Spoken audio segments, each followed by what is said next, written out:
आज का जो पहला क्वेश्चन है वो क्या कह रहा है, मेंडल ने अपने आनुवांशिक प्रयोग हेतु किस पौधे का प्रयोग किया था।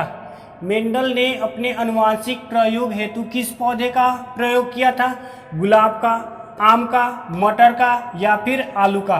तो इसका जो सही जवाब होगा वो बिल्कुल मटर होगा जी, सी नंबर। ठीक है, जो मेंडल ने अपने आनुवांशिक प्रयोग हेतु पौधे का उपयोग किया था वो किसका किया था, मटर का। चलिए 2 नंबर क्वेश्चन में हम लोग चल रहे हैं, देखते हैं कि 2 नंबर क्वेश्चन हमारे लिए क्या कर रहा है। कह रहा है कि किस प्रकार के श्वसन में अधिक ऊर्जा मुक्त होती है जी। यहाँ पे क्वेश्चन में क्या कह रहा है आपको, किस प्रकार के श्वसन में अधिक ऊर्जा मुक्त होती है, क्या वो वायवीय होती है, क्या वो अवायवीय या फिर दोनों, यानी ए और बी दोनों, या फिर सी में आपको, डी में आपको मिला है कोई नहीं। ठीक है, आपको यहाँ पे बताना है किस प्रकार के श्वसन में अधिक ऊर्जा मुक्त होती है। तो हम आपको बता देना चाहते हैं कि इसका जो सही जवाब होगा वो हमारा ए नंबर होगा, यानी वायवीय श्वसन में आपको सबसे ज्यादा यानी ज्यादा मात्रा में ऊर्जा मुक्त होती है जी। ठीक है,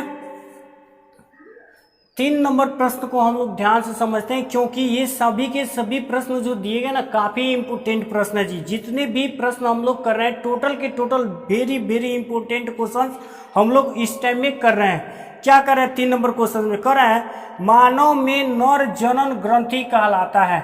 मानव में नर जनन ग्रंथि कहलाता है, क्या कहलाता है, वृषण कहलाता है या फिर अधिवृषण या फिर शुक्राशय या फिर कोई नहीं।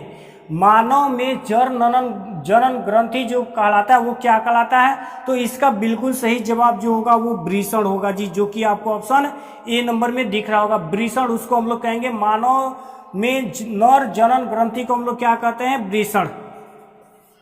चलिए 4 नंबर प्रश्न में हमें क्या मिल रहा है। 4 नंबर जो प्रश्न कर रहा है कि जीवन की एक महत्वपूर्ण विशेषता है, यानी जीवन सभी जीवों के लिए ये लागू है। ठीक है, जीवन की एक महत्वपूर्ण विशेषता है, क्या है, क्या वो अणु की गति है या फिर वृद्धि है या फिर संघ है या फिर समन्वय है। ठीक है, जीवन की एक महत्वपूर्ण विशेषता है, क्या है, तो वो है वृद्धि।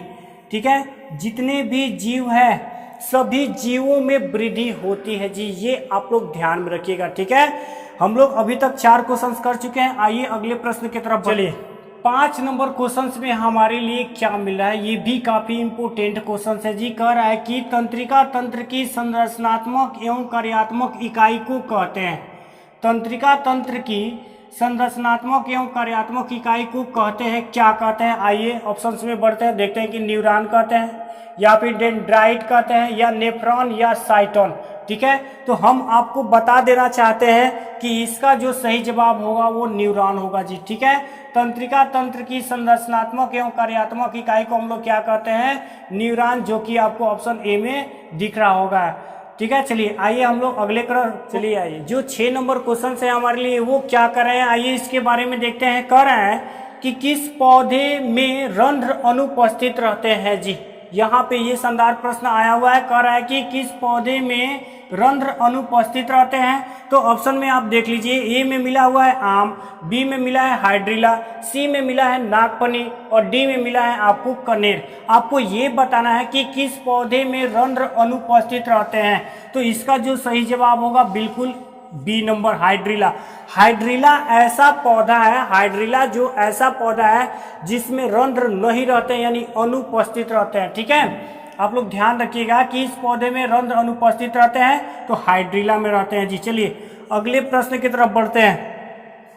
देखिए अगला क्वेश्चन यानी 7 नंबर जो क्वेश्चन है ये भी बहुत ही इंपोर्टेंट क्वेश्चन है। इसके बारे में हम लोग क्या जान रहे हैं, आइए देखते हैं कि क्या पूछ रहा है और इसका जो जवाब होगा वो क्या होने वाला है। कह रहा है कि पौधों में जनन अंग कहाँ पाए जाते हैं। आपसे क्या पूछा गया है, पौधों में जनन अंग कहाँ पाए जाते हैं, क्या वो जड़ में पाए जाते हैं या फिर पुष्प में पाए जाते हैं या फिर तना में पाए जाते हैं या फिर फल में पाए जाते हैं। पौधों में जनन अंग कहाँ पाए जाते हैं, तो पौधों में जो जनन अंग पाए जाते हैं वो कहाँ पाए जाते हैं, पुष्प में, जो कि आपको ऑप्शन बी नंबर बिल्कुल सही है जी। ठीक है, बी नंबर, यानी पौधों में जनन अंग कहाँ पाए जाते हैं, पुष्प में पाए जाते हैं। ठीक है, 8 नंबर में हमको क्या मिल रहा है, कह रहा है रक्त में ऑक्सीजन का वाहक होता है। रक्त में ऑक्सीजन का वाहक होता है, क्या होता है, वसा होता है, हार्मोन होता है, हीमोग्लोबिन होता है। ठीक है, या फिर कार्बोहाइड्रेट होता है जी। यानी रक्त में ऑक्सीजन का वाहक, यानी रक्त में ऑक्सीजन जो होता है एक जगह से दूसरे जगह किसके जरिए जाता है, वसा के द्वारा या हार्मोन के द्वारा या हीमोग्लोबिन के द्वारा या कार्बोहाइड्रेट के द्वारा। ठीक है, तो बिल्कुल सबको पता है कि जो हीमोग्लोबिन है ना वो रक्त में ऑक्सीजन का वाहक होता है जी। हीमोग्लोबिन ही ऐसा यहाँ पे पदार्थ है जो रक्त में ऑक्सीजन का वाहक होता है। ठीक है, आइए हम लोग अगले प्रश्न की तरफ बढ़ते हैं। अगला प्रश्न में हमारे लिए क्या मिला हुआ है, ध्यान से देखते हैं। कह रहा है कि पारिस्थितिक तंत्र में ऊर्जा का स्रोत है, पारिस्थितिक तंत्र में ऊर्जा का स्रोत है क्या है, क्या वो वर्षा जल है या फिर सूर्य प्रकाश है या फिर वायु है या फिर मिट्टी है। पारिस्थितिक तंत्र में ऊर्जा का स्रोत है क्या है जी, वर्षा जल है, सूर्य प्रकाश है, वायु है या फिर मिट्टी है। तो पारिस्थितिक तंत्र में यदि पारिस्थितिक तंत्र में यदि ऊर्जा का स्रोत का हम लोग बात करेंगे तो वो हमारा हो जाएगा जी सूर्य प्रकाश। ठीक है, क्या होगा, सूर्य प्रकाश है। पारिस्थितिक तंत्र में ऊर्जा का स्रोत जो है वो क्या है, सूर्य प्रकाश है। आइए 10 नंबर क्वेश्चन की तरफ बढ़ते हैं, देखते हैं क्या कह रहा है। 10 नंबर क्वेश्चन हमारे लिए कह रहा है कि अनवीकरणीय ऊर्जा का स्रोत है, क्या कह रहे हैं, अनवीकरणीय ऊर्जा का स्रोत है वो क्या है, क्या वो कोयला है या फिर पवन है या फिर जल है या फिर सूर्य है। तो हम आपको बता देना चाहते हैं कि अनवीकरणीय ऊर्जा का जो स्रोत है वो हमारा क्या है जी, कोयला है। ठीक है, वो क्या है, कोयला, जो कि आपको ऑप्शन ए में दिख रहा है। ठीक है, ये क्वेश्चंस आपको किस प्रकार से लगे, क्या ये आपके फायदेमंद के लिए है या नहीं है, क्या इसको आप समझ पाए हैं या नहीं समझ पाए, कमेंट बॉक्स में आप जरूर इसको बताएं। ठीक है, जय हिंद।